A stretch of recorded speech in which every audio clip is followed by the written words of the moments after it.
Hi friends, మన విజయనగరంలో collector office కి 1 కిలోమీటర్ డిస్టెన్స్ లో, హైవేకి 100 మీటర్ల డిస్టెన్స్ లో ఇల్లు కట్టుకోవడానికి వీలుగా ఉండే residential project VMRDA with RERA government approvals అన్ని కూడా కంప్లీట్ అయిపోయి రెడీగా ఇల్లు కట్టుకోవడానికి సిద్ధంగా ఉన్న ఏకైక లేఅవుట్ అండి.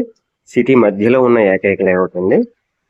అలాగే ఇందులో 40 అడుగుల తార్ రోడ్లు, సిమెంట్ కాలువలు, 3 ఫేస్ ఎలక్ట్రికల్ వర్క్, పార్కులు అన్నీ కూడా రెడీగా ఉన్నాయండి. ఆల్రెడీ ఇందులో individual houses, group houses construction కూడా జరుగుతున్నాయండి. ఇందులో చాలా తక్కువ ప్లాట్లు మాత్రమే ఉన్నాయండి. రేట్ కూడా చాలా రీజనబుల్ గా పెట్టారు. పర్ స్క్వేర్ యార్డ్ 26,000 రూపాయలు మాత్రమే. బ్యాంక్ లోన్ ఫెసిలిటీ కూడా ఉన్నదండి. పర్ స్క్వేర్ యార్డ్ మీద 16,000 రూపాయల దాకా బ్యాంక్ లోన్ వస్తుందండి. సిటీ మధ్యలో ఇంతకన్నా అద్భుతమైన లొకేషన్ మళ్ళీ మనకి దొరకదండి. ఒక్కసారి సైట్ విజిట్ చేయండి. Thank you friends.